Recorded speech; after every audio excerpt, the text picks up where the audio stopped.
the September staples, the team of the year, injury checks and a crucial case on the 360 agenda. The first act of the evening comes from the Tribunal as Brent Harvey enlists Jarryd Selwood to resuscitate his preliminary final dream. Cyril Watch now takes in more than merely the question of will he play, but who might miss in the reshuffle. We'll ask Jordan Lewis. And the All-Australian hopefuls parade through. We'll have some of the season's best at the desk as they wait to learn if they've made the final cut. From the grandeur of the Royal Exhibition Building here in Melbourne, where much of the AFL world is assembled, I'm Jarryd Roughead, he's Mark Robinson, and this Tuesday night, it's footy from all angles. Robbo, hello. Hello, Jarryd. You forgot manners. you come to a nice, big, beautiful place and you leave your manners at the door. It's good to be here, isn't it? Oh, there's something. We only come here once a year. It's something to behold, people. I know you're watching from home and you think, God, we have some very fortunate times in our life, and one of them is to be at the Royal Exhibition Building here. We've got the players behind us, preparing for the for dinner and the announcement of the All-Australian team. But it's fantastic, isn't it, Jarryd? It is. So the countdown is on to the reveal for the Virgin Australia All-Australian Awards tonight, and we will learn the team of the year. We know there's going to be a glut of first-timers. How many, given that more than half the squad are potential debutants? The great names of the era may well feature as the evening unfolds. We'll have some of them with us as we go through. Just an apology also. There's going to be a lot of beautiful women walking behind us all night, so sorry about that. Just try and contain yourself. Well, let's get straight to the agenda because it is crucial to what's to come on the weekend. Brent Harvey's moment of truth at the AFL Tribunal, where the very threshold for contact in the game has gone on trial. Blood rule. Blood rule? No, you just went the ground together. Straight off. No. Mate, just a clash of bodies on it. Not too sure what happened. He shouldn't have put himself in that position, Boomer. Do you think it was warranted, a one-match ban? No, I don't. No. Have you spoken to Boomer about creating the situation and the dilemma that he's now in? No, I spoke to him after the last incident, only a month ago, and we're in this situation again. It still irks me as a former player of the game that somebody could possibly miss a final for an incident such as that. You've just come back from 3 weeks out. Why put yourself in that situation? The ball had gone the other way. Probably didn't need to do it. I think it's a disgrace. I think it's a terrible decision. And a short time ago, the AFL Tribunal upheld the appeal of Brent Harvey and he is free to play. He's not guilty. Just give me your top-line reaction to it. Oh, no, I am surprised. I am surprised. My first thing, to be honest, the first thing I thought was it's really good for Boomer Harvey and it's good for footy because we want our best players. But then I thought to myself, well, why have the bloody rule in the first place if he jumps off the ground, elects to bump, hits in the head, sends Selwood off the ground and he doesn't get suspended? We have Nathan Fyfe coming on, don't we? Yes, we do. I'm looking forward to listening to Nathan Fyfe's reaction to that. I don't think he will say too much, but bear in mind, he was suspended for basically the same thing earlier in the year. It's weird. So a laceration requiring 4 stitches is now below the threshold to result in a report. So what do you need? I'm not quite sure I can answer that part of it. I will say this, and you know this is my belief, is if you do go to the tribunal and you make a really sound and logical case, in more than half the instances you are successful. Well, it does help when Jarryd Selwood goes to the tribunal. We canvassed that last night. He had to go. He had to go, and it was going to depend on what he said, and he basically said it felt like he'd been hit with the wet lettuce. And after that, how could they not? Well, they'll be basically calling Jarryd Selwood a liar. Which they have ignored players in the past, but they weren't prepared to ignore Jarryd Selwood tonight. It's preliminary final weekend, Jarryd. Do you think this is a September verdict, Robbo? I think we've had a lot of September verdicts. This was Brent Harvey as he left the tribunal free to play in the preliminary final against Sydney. You relieved, Brent? You would never know. It's an absolutely amazing feeling. I get to play in our preliminary final this week against Sydney. Hopefully the team's good success continues and we can play in a grand final in a couple of weeks. You're going to buy Joel a round of drinks? Oh, I think he just came in and, you know, told the truth, so it's fantastic. If I see him out after we're playing a grand final, I'll certainly buy him a beer. It's pretty rare to get off in these circumstances, Brent. You must be really relieved and stoked. Yeah, look, I'm so happy. I can't express my feeling. Maybe the smile does a little bit, but I'm just so happy to be playing with the boys this week. Obviously, I missed the first final, but I get to run out with them again this week, so absolutely stoked and can't wait for this weekend. That was a lengthy argument from the legal team. Did you follow it all, or were you every step of the way? Say it again? Did you follow the legal argument? It was a long one, wasn't it? I was sitting there a little bit nervous, to tell you the truth, so I didn't take it all in, but again, very happy with the outcome. Thanks, guys. Thank you. So the follow-up to that is, how did it happen? Julian De Stoop sat through the tribunal case. Jules, welcome again, and just run us through how Brent Harvey was able to convince the tribunal that he wasn't guilty of rough conduct. Yeah, good evening, boys. I think most people here going in thought Brent Harvey was very little chance, but as the argument unfolded from the North Melbourne legal team, I think we all started to think, hang on, Brent Harvey is a chance to get off here. Now, the main argument was that this wasn't forceful contact to Joel Selwood, and they used a couple of reasons to show why they believed they were right. One, the fact that Joel Selwood didn't react straight away. A couple of seconds later, he put his hand up and noticed the blood, and they argued that if you get forceful contact to the head, you know straight away, and Joel Selwood didn't. Brent Harvey didn't. He ran off and was involved in the next play. And they also produced some evidence via champion data that Joel Selwood is the league leader when it comes to bleeders. In the last 3 years, he's been off the ground under the blood rule 14 times. That's twice as many as the next most from any other player in the competition. And also a written letter from the Geelong doctor, Dr. Chris Bradshaw, saying that given he's had a lot of trauma around his right eye, he's been split open there a few times, there was a strong chance that the scar tissue can reopen a little bit easily than it would on a normal play. And they also produced a couple of stills, the North Melbourne defence team, of cuts that had forced Joel Selwood off the ground in the last couple of years in exactly the same region above his right eye. So that was the main point of the argument. It wasn't intent, it wasn't where the contact was made, it was about, was this forceful contact. Now, Joel Selwood gave evidence. Initially, the AFL prosecutor wasn't going to accept his evidence in terms of his recollections of the incident. Basically, that was under the old players' code, and the new system doesn't allow for that. He said he didn't even know at the time there was head contact. He felt it was to the body, and he only put his hand up because he thought it was sweat and not blood. So, look, a lot of people will be surprised by this outcome. And, Robbo, you mentioned the Nathan Fyfe one. The difference there was Michael Riscatelli knew he was in trouble. He put his hands to his head and he stayed down. So I can sort of see why they've come to this conclusion, but I'm sure it's going to generate a lot of debate over the next couple of days. Good on you, Jules. It will cause plenty of debate. Well, we can compare him to Riscatelli. I'm not having a go at Riscatelli, but Selwood might have a hard head. Fancy Selwood. What else could Selwood say to get him off? He said, mate, I didn't even feel it. He didn't say it was slight contact. He said, I didn't feel any contact. This is the subjectivity of that threshold of contact or not. And we saw, well, this is the Fyfe one from earlier in the year, which left both players reeling as they came away from it. So I think there's a difference there in the measure of force. I still think Boomer's case of jumping off the ground and jumping into Selwood 8 metres off the ball is worse than what Nathan Fyfe did to Michael Riscatelli. Worse. And Fyfe gets 2 and Boomer gets off. This wasn't even in the play. At least Riscatelli had the ball, Jarryd. I think it makes a mockery of the rule. I don't know if the rule's going to survive as it is for 12 months. I think there will be reviews somewhere along the line over summer. But why have the rule if you can split someone open and send them off? And as I argued strongly last night, Jarryd, you send someone off for 5 minutes in a 6-point game, that can change the outcome of the game.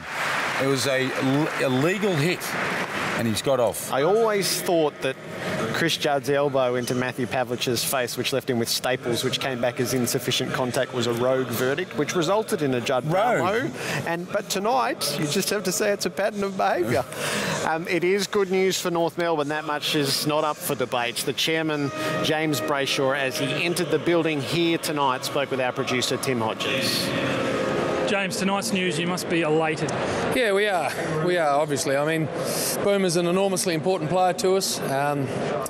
not only what he does on the field, but almost spiritually, at our club. So we were very concerned that he was going to miss. We were really hopeful the Tribunal would see it our way, and they have, so it's great. You must be very thankful to Joel Selwood and Geelong for helping out. Yeah, I mean, that's what footy clubs do. I know Scott Thompson, with Stevie J a few weeks back was only too happy to help, and I know Joel Selwood's a person of enormous class, and even though his season's over, he was very quick to say, I'll help if you need me, and I think that shows plenty, or tells you plenty about the sort of person he is.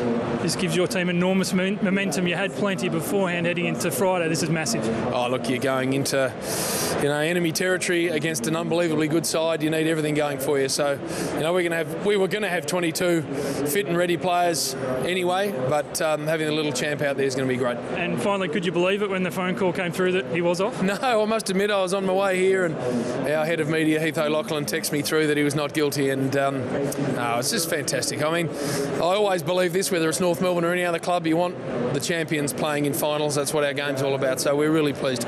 Great, congratulations. Good luck Friday. Good on you, mate. Thank you. So our first two guests are here in the hope that they'll be part of the All-Australian team, and Robbo and I have picked the ones we think will absolutely be Can you get the best players from your team? Do we have to put up with just a couple of blow-ins? They are also extremely newsworthy right now. Nathan Fyfe, welcome. Thanks for having me. And Joel Selwood, straight from the Tribunal. Hello. Cheers, thank you. When you walked out of the Tribunal, what did you think? Yeah, I wasn't sure. I mean, I walked out quite early in the night, so there was still much more to play out, and it's played out well for Brent. Did you tell the whole truth as you knew it? Yeah, I did. I told the truth the way that I saw it, saw the incident myself. I mean, the incident to me, I was running forward and I was getting the body check and I was protecting for the body check, and that's really what I felt. And then afterwards, I mean, I looked probably 3 seconds afterwards, as we can see, and you see what I had a trickle of something running down my face, and I had to feel for that, whether it was sweat or blood, and then I saw blood, and that's what makes you so furious, because you then go off the ground, and you spend time off the ground. So that's why you said what you said to the umpire, because you knew you were going from the ground? Yeah, I'm going up for the ground. I'm either going off for 3 minutes or I'm going off for 10 minutes to get stitched up. So, are you a bleeder? For a courageous guy, you bleed a lot, don't you? Yeah, I mean, I've been hit quite a number of times throughout Have you got a hittable head? Just throughout the same spots. So Fyfe will probably say yes. But, chin, eye socket, forehead, eyebrow. This year, yeah. Yep. And 14 times over the past 3 years off under the blood rule. Yeah, I got told that tonight too, which is it's not a great result. I mean, I got 2 on the weekend. I thought my second one was probably a bit stiff. For a couple of footballers who play the game, I think how everyone who watches the game admire you greatly. You don't want to see a player miss a preliminary final for that. No, you don't, and it's good for footy that he got off. And I was in a similar situation earlier in the year, and Joel and I were talking that this isn't what the Tribunal was for, and I've got to be a little bit careful with what I say, but players don't want to be going into games potentially worrying about incidental contact, which is going to get them weak. So I think it's good for footy that he got a lot of the football commentary and the football people, Nath, were really angry that you got put out for 2 weeks for that. Everyone was going, really? That's the new rule. When you saw Boomer get off tonight, were you happy for Boomer, or did you have a moment to say, you know what, I got 2 weeks for something similar? Nah, it was so long ago with what happened with mine, and as we see a lot with the first time the rule gets brought in, it's in black and white, and they generally tend to get the guys early, and the rule does sort of soften as the year goes on. So, no, my incident was dealt with a long time ago. You've got a cut head, you've got a black eye. You're outside players. How do you get these injuries on the weekend? Did you get yours on Saturday? Mine was probably from yesterday, to be honest. Can I say the same thing too? So, without asking you to be critical, is it an impractical rule in the way footy is played? Is holding players to account for accidental head clashes actually impractical?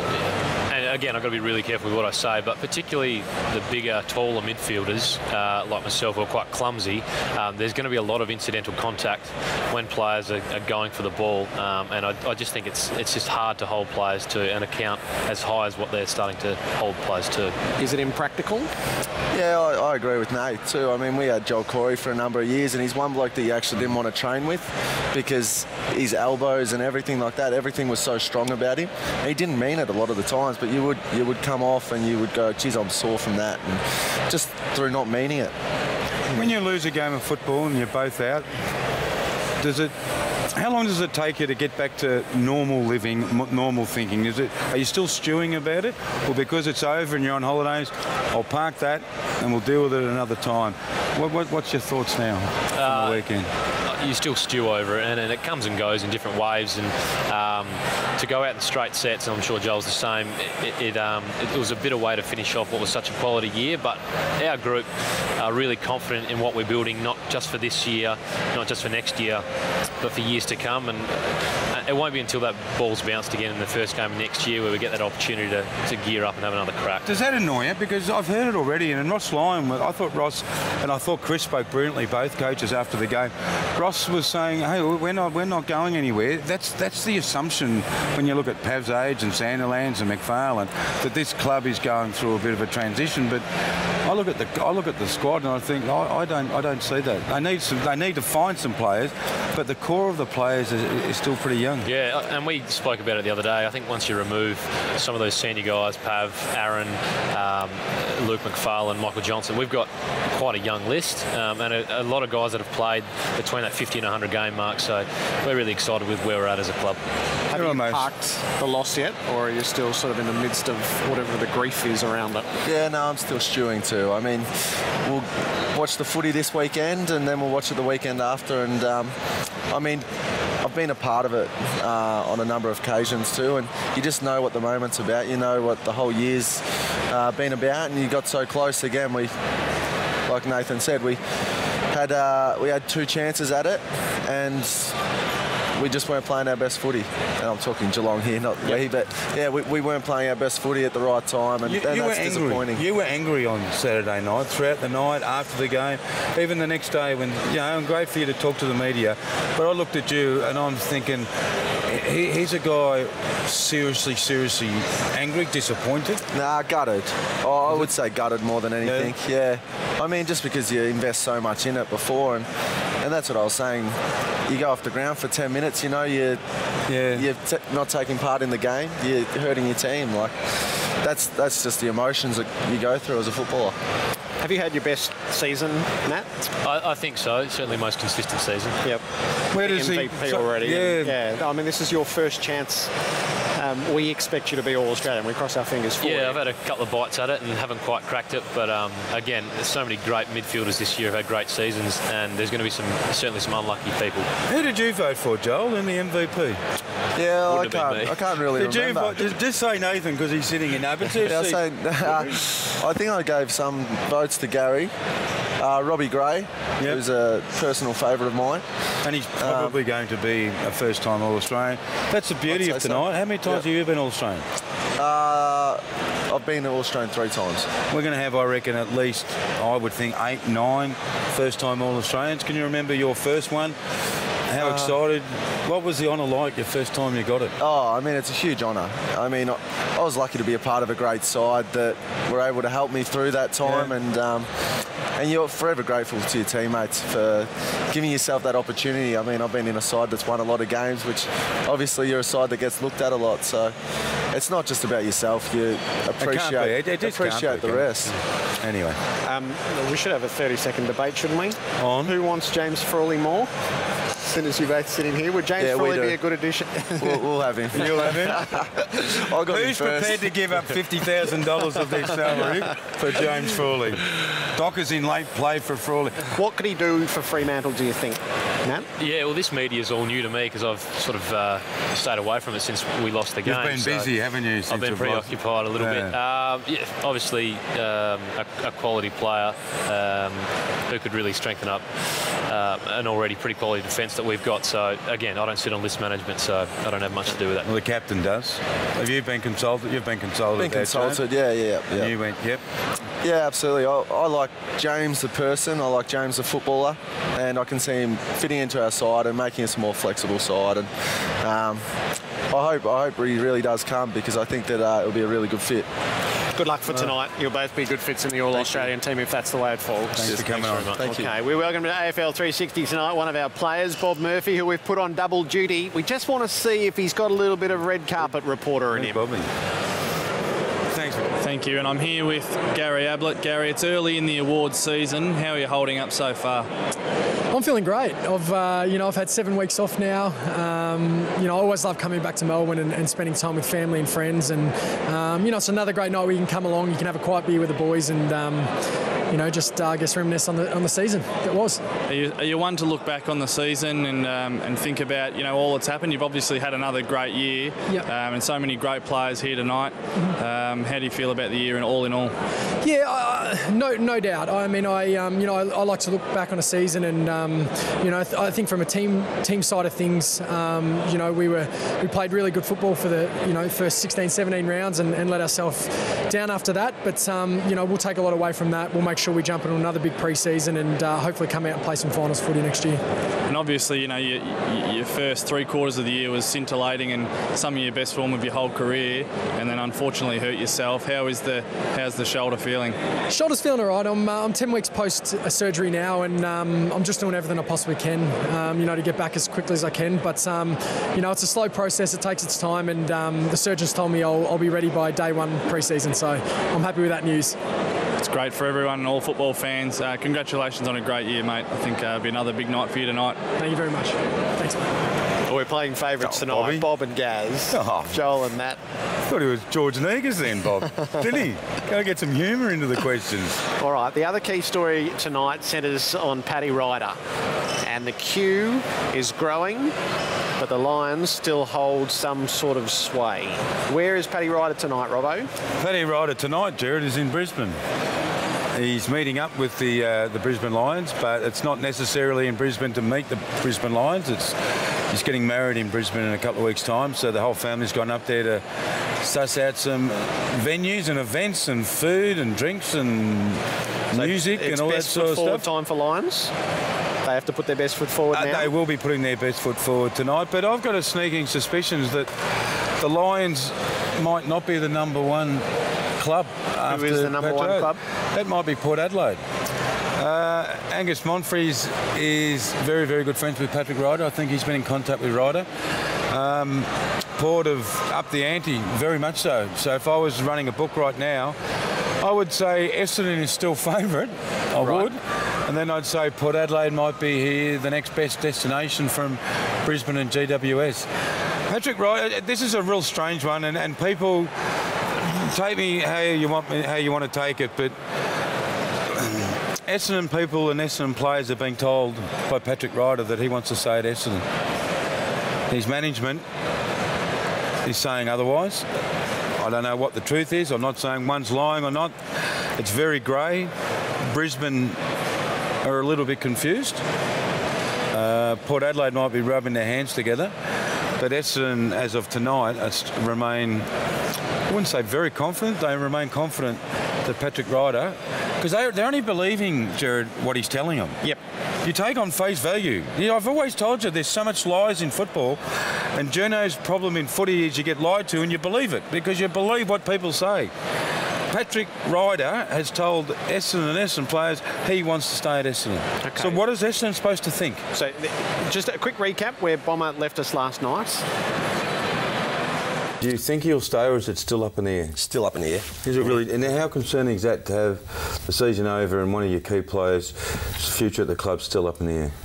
Oh, look, it's. I don't know the whole issue, but there's obviously something that Paddy has on his mind, and if we can resolve that, hopefully he'll stay. And I think they're catching up the next couple of days. Hopefully everything works out really well. So in that 24 hours, a little bit more confidence has returned, maybe a little bit more surety is coming to Essendon? I think Bomber hasn't played a huge role in the Ryder saga at the moment. He's here tonight. I don't know if we're getting him on. I wouldn't have a clue. I think Hurd and Adrian Dodoro, the list manager, CEO Xavier Campbell may have caught up with Ryder today. Okay. So Essendon have put their best case. They're trying to resolve issues that are existing within Ryder's head and within Ryder's family environment, but they maintain that they can convince him to stay. Okay. He's a good catch. Oh, no doubt he would be. He's a good catch. I'll tell you what, if he does leave and he does say go to Brisbane, that'll be on for young and old for compensation. They'll say, Brisbane, pick 4, thanks, and give us Aish. We'll have 4 at Aish, and you can have Ryder. Then we'll start getting down to the nitty-gritty. Okay. Bob Murphy's on the red carpet for us before he joins us at the desk. He's caught up with a key hawk who does look a certainty as well tonight, Jarryd Roughead. And I'm here with the big hawk, Jarryd Roughead. Jarryd, you made the side last year. What are your chances of tonight, you think? Oh, hopefully good. I mean, the forward line's packed with some talent. You got Hawke and Schultz and Bud and even Nick Rewalt. So, what is it? Probably 2 or 3 into 5 5 into 2 or 3. Sorry, doesn't work great. Well, I think you're in my team, which is probably just as prestigious as the awards tonight. Obviously, you know, a huge weekend coming up and hopefully a huge fortnight. How are you feeling about the prospects? Yeah, good. I mean, last couple of years we've been lucky enough to be in this similar position, and you know, the weeks so far have gone well, and the boys are training well. So, I mean, hopefully all our energy's ready to go on Saturday. And you got the privilege of the week off. How did you spend that? Did the body recover accordingly? Yeah, mate, I didn't do much. We trained on the Friday and still had a bit of a recovery session on the Saturday, and then watched Saturday night with a close eye, and then back into it Monday. So still around footy, but just a week off of bashing into some bodies. Obviously, you know, it is the awards sort of season. Is my other stablemate Jordan Lewis, is he a chance to win the Brownlow on Monday night? Well, I reckon he is. I mean, he's had a great year, and I think he's going. He put up a nice little picture on Instagram yesterday with a new suit, so he's obviously going, which is a good start. So we'll wait and see. Well done, mate. All the best tonight. Thanks, mate. Well done on the red carpet. Thanks. Very good. Righto, let's haul him in from the red carpet to the desk, Bob Murphy, to sit alongside Jordan Lewis, who we all have such high hopes for tonight and in the remainder of this season.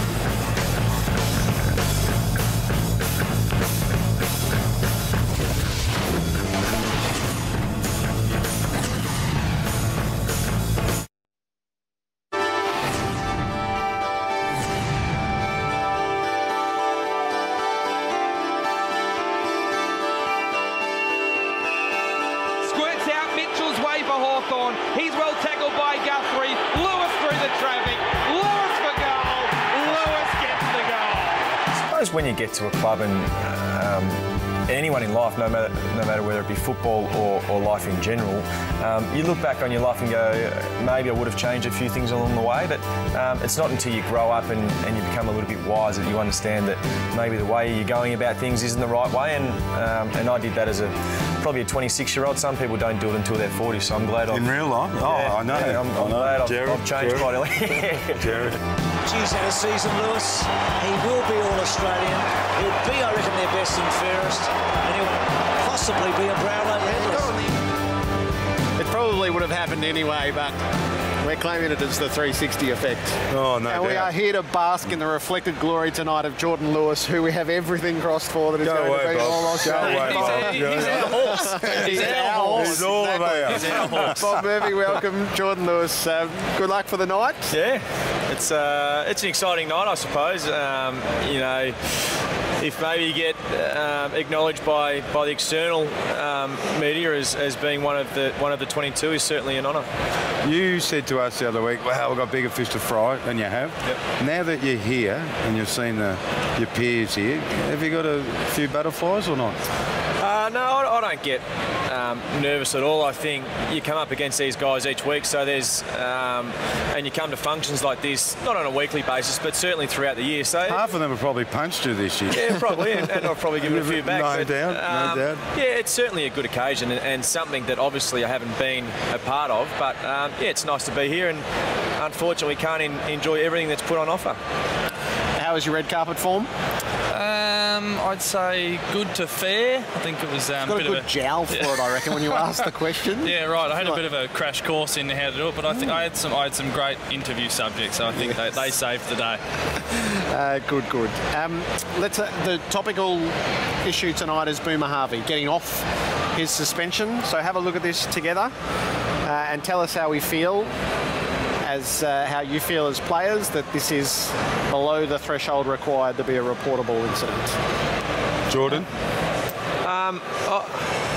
I understand where they're coming from, and from what I gather, the medical report that Geelong supplied about how that area of Joel Selwood has been cut multiple times. Luke Hodges is exactly the same. He gets grazed at training, and he would bleed in the same manner that I would suspect Selwood does. And I think it's a great outcome, especially for football in North Melbourne. They've worked really hard, I think, to get to this point in their season, and to come into a preliminary final without arguably their best player doesn't really give them an honest shot. And I think it's good for football. I think the right outcome was achieved. Yeah, look, I think technically he's probably really lucky if you go on, what we know of. But you asked me what I think. I'm rapt that he's playing. I think I look at that, and Robbo, we go back to this all the time. I look at that and think that you shouldn't miss a game. No. You shouldn't miss one game, especially and I know it shouldn't matter, but it's a big final. I think for footy, I think it's a great result. Would you like in the off-season to see the game return to the acceptance that there will be accidental head clashes and we really can't be just punishing those under a blanket rule? Yeah, I think I'd support that wholeheartedly, especially like you say, the head clashes is something that you can't control a lot of the time. Yeah, the common sense approach. I think, especially from the media that we've heard around this, and the AFL have come out and said that they've made a mistake in terms of this rule being in there, and we saw Nate Fyfe early on in the year be hurt by this same rule, and I don't think as players and as spectators, sometimes a game you can get tackled from 360 degrees. There's so many elements that you are not in control of, and I think accidents like that happen, and I think we need to just say, listen, he didn't mean it.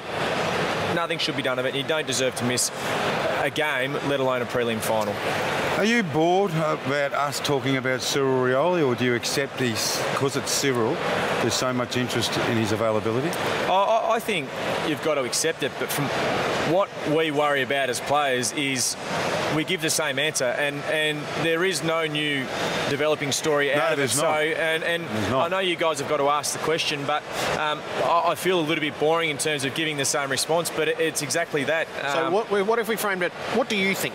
Do you think he's going to play on Saturday from what you've seen? Only your opinion. I haven't seen a lot, so based on that, I can't make a real judgment on it. Will you have a better judgment Thursday night? Thursday's your main training session. Yep. He will have to go pretty solid, if not full tilt. Yep. So you will have an answer. If you were on TV, would you have an answer on Thursday after that training? Yeah, I would think I would have an answer come Thursday. If he gets through, does he play?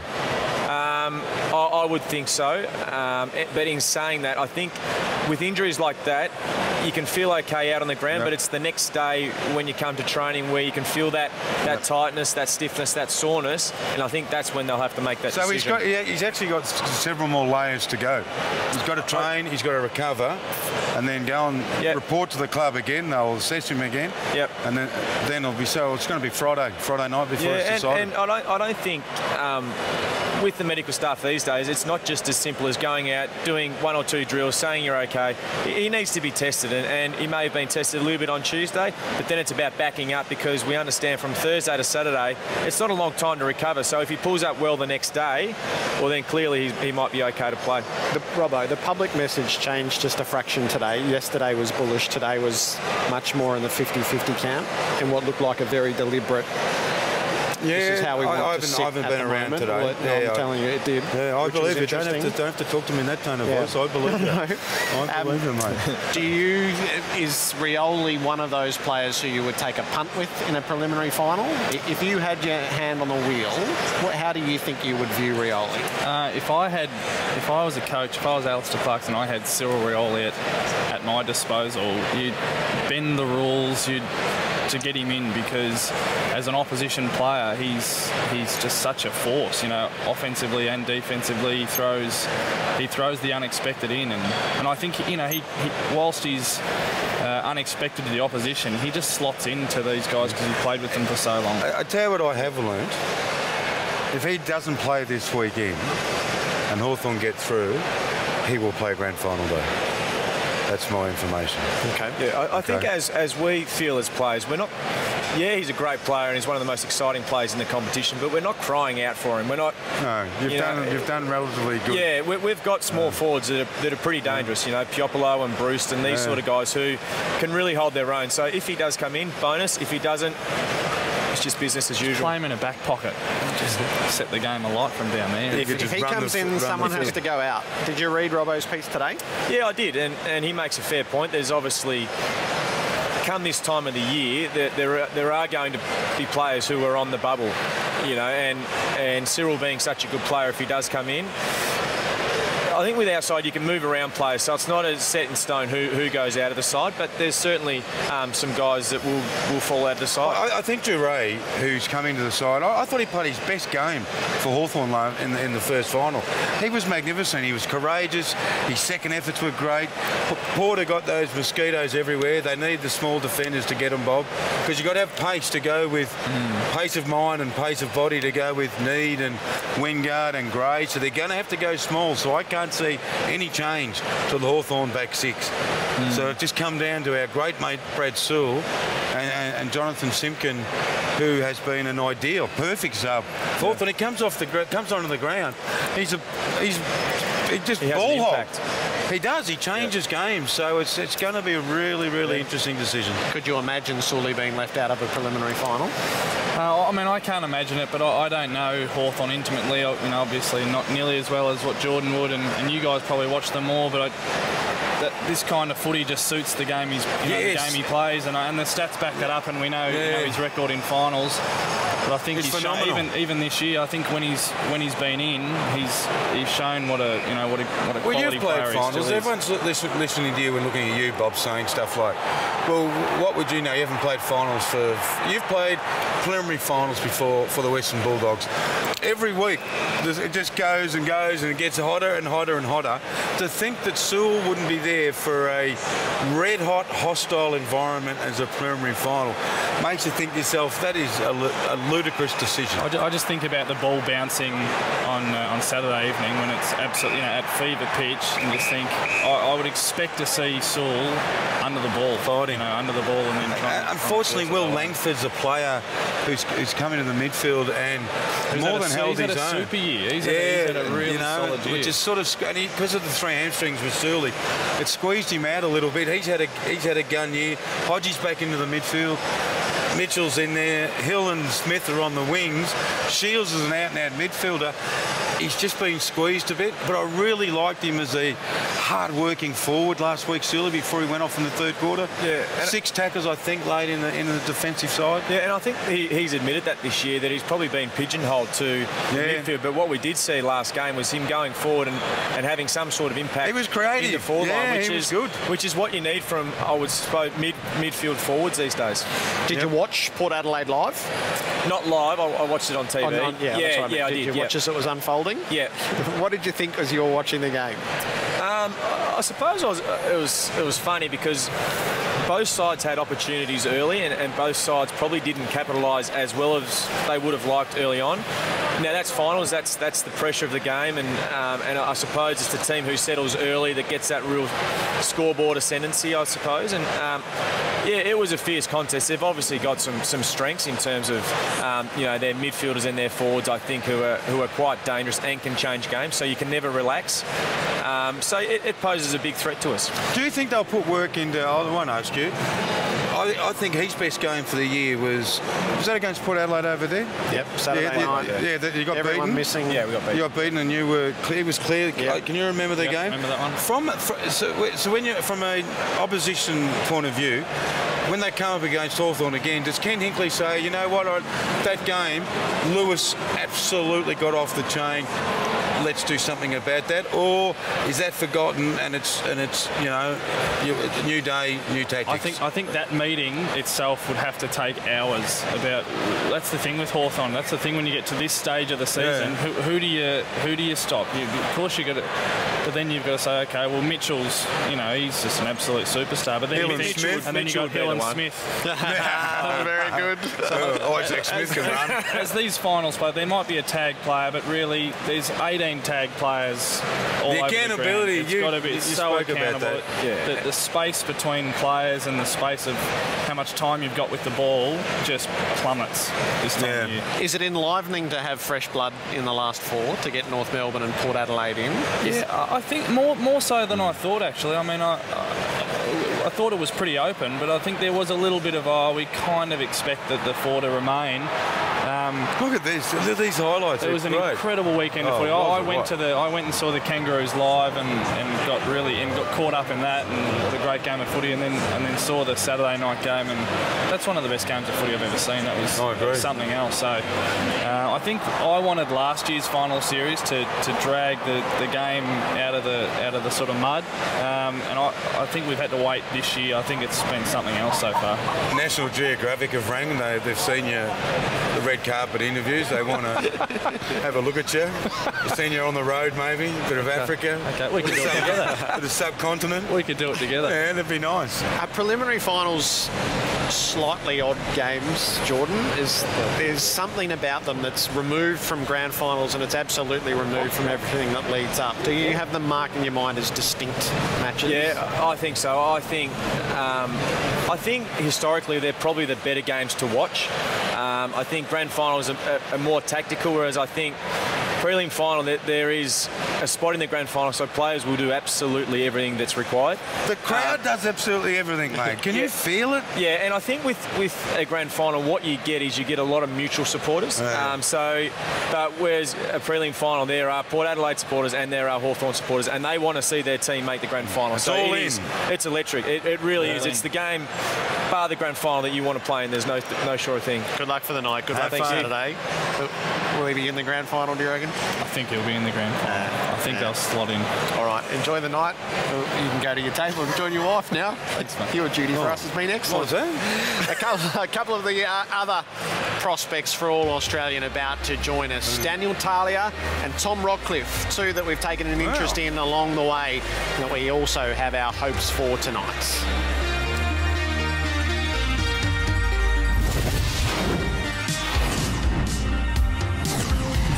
Some of the lighter moments from the week. We are here in the countdown to the unveiling of the Virgin Australia All-Australian team for 2014, the Royal Exhibition Buildings in Melbourne. We've got a couple of more favourites. Tommy Rockcliffe usually talks to us from Brisbane. Best and fairest of the Lions, welcome. How are you? And best and fairest from the Crows in the countdown. Who will get the key defensive positions? Daniel Talia, great to have you here. Yeah, thanks for having me. Cheers. You had a great year, Daniel, from everyone here on 360. Your first best and fairest? Yeah, first best and fairest, yeah. I'm actually surprised I really won it, so Did you come close last year?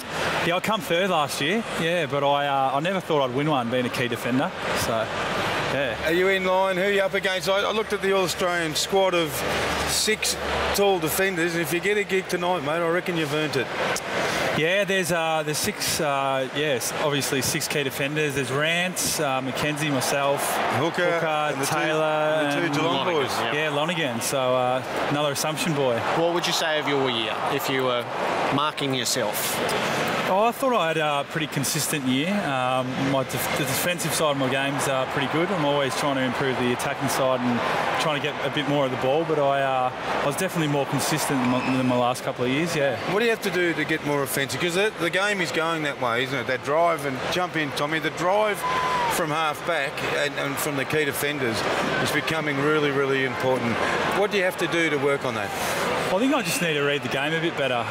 It's probably something that I've been a bit too locked down and haven't read the ball in transition and things like that, and get fitter as well. I've only done one pre-season in my 5 years, so the next couple of pre-seasons I'll be really working hard and trying to get a bit of run. Because you're generally playing on the gun forward, are you reluctant to leave him? Yeah, a bit. The last couple of years I have been. My role's almost been just to lock him down, but as I've become good at that, the coach have started giving me a bit of leeway to run off and take a couple more marks. So that's something I'm always trying to work on. You should play his position. He's got this really special position. He runs out and goes, "I'm going to tag you." And then he says, "No, I'm not. I'm going to run over here." And then he runs back and says, "I'm going to play on you." And then he runs off again. Does that sum up your position? You just got to shake hands at the start and see each other at the end. Shake hands at the end. What a year by you. You must be thrilled personally, and And I suppose the club and Jarryd and I think we've just been wrapping up the lines second half of the year. I mean, it's worked out on both fronts. Yeah, I think the footy club's in a really good position now. I think in the past we probably have got our rebuild a little bit wrong, but I think Lepper's come in and instilled a really family environment, and the footy club's moving in the right direction. What about your form? Your best year? Yeah, I'd say so. I think I ended up missing 4 games, obviously a couple through suspension and so on. Well, don't hit people, mate. That's easily fixed. I just wanted to set the tone early, especially early in the season. One was that Mitchell one, wasn't it? And where our group was. And I think we've taken massive steps forward now as a playing group and as a whole footy club as a whole. And I don't think we're that far away from some good success, and we do want that team success. It might be really basic, but do you love getting the ball? I just like to play my role for the team, so whether it be a match-up type and take on that best midfielder for the opposition and then try and work them over the other way. I really do enjoy roles like that, but I suppose I'm a little bit lucky. It just seems to keep falling in my hand. I think I wasn't blessed with speed or anything like that as a youngster, so I think I had to learn how to read the play from a young age. Have you ever seen that Johnny Cash movie and that guy plays him, Phoenix? I was only born in the 90s. No, who's that Phoenix guy who played Johnny Cash? Come on, Jarryd. He's a spitting image of him. We'll revisit this tomorrow night. No, I've got no idea. Reese Witherspoon played in it. Okay. Anyway, we'll get back to that. You look like Johnny Cash from here. What sort of honour was it to win the best and fairest at the Lions? Yeah, massive honour. I think, as I said, where we've come from and where we are now, it's been a pretty rocky road, and it has been quite challenging for a period of time. I think if you speak to any AFL expert, they were talking about the Lions being in turmoil and looking to shut down and so on. And now you talk to them and they say we're in a really positive position. You can see the future. You can see the kids that we've bled this year, and you can see that it's not that far around the corner. On Twitter, when you become a Supercoach legend, how much were you hassled on Twitter? It's not enjoyable missing the grand final, missing round 22 for whatever. It was. I turned the phone off there for a while, but it is quite funny to play games and come off, and that's all they talk about. It's so big now, fantasy footy. It's huge. And if I play poorly, I get massive abuse. So I know whether I've played a good or bad game in fantasy coaches' eyes. But you're not in my Supercoach team. If you run off and get the ball, you're going to be an automatic. I don't reckon I've ever scored over 10 points. Oh, so I know. I'll be in no one's team, I don't reckon. But you could find a way to get shtick. I'm curious, how did the curious case of the cat turn out? Do you get shtick about that yet? I sure do get stick. Yeah, look, that's actually what happened. I couldn't lie because I was in court, and obviously the media run with that line. My cat I had a dog in the back, by the way, as well. I probably should have said my dog was sick, but I went with the cat and have been copying it from everyone I know. Did you lie? On Nick Rewalt the last round. No, I didn't lie. I played on Nick Rewalt the last round. He said before the bounce, he came up and he said, "How's your cat?" So I knew I was going to cop it from everyone. I'm just glad it was round 23 before it come out. Haven't you got a superstar pet as well? Yeah, Killer. Yeah. So your pets have suddenly become as famous as you do. Mine's more famous. I need to ask you a serious question. You're developing, and you're going to improve. The expectation on the Crows was a lot higher than where you finished. Yeah. We had Dangerfield on last week, and we really pumped him about where he is close to the club's best player. Where does he want to take this club? Now, he said it's a collective, and we know that. Where do you want to take this club? I mean, you've got to be considered, now that Rutten's gone, you're the man. You're the general centre-back. Where? Yep. And the responsibility on you. Yeah, definitely. I've got to step up massively next year with my leadership and leading that backline group. And as a club this year, not making finals really hurt. And I think everyone thinks that we've got the talent to be in there. I certainly think that. So we've underperformed as a group. And it's our mid-range guys around 21, 22, Brad Crouches, Brodie Smiths, these guys that really need to step up and help us fill that leadership void, because we don't have a lot of old players in there, and we're leaving it up to Patrick Dangerfield, Rory Sloane, Sam Jacobs, these guys who are new at leadership as well to carry the team. So a lot of guys didn't have good years, and we need a lot of those young guys to step up next year, myself included. And I'm really going to drive that backline group next year, because we probably underperformed this year. We weren't good as a group. Well done. Daniel, good luck for all your endeavours. Good luck tonight. Yeah, thank you very much. Tom, hopefully you're in the suite of newbies into this All-Australian team. Tom Rockcliffe and Daniel Talia with us on AFL 360. Tomorrow night, King and McClure in to have a look toward the preliminary finals. And Kane Corns is going to be our guest as well, one of the experienced Port Adelaide players, taking them back to the pointy end.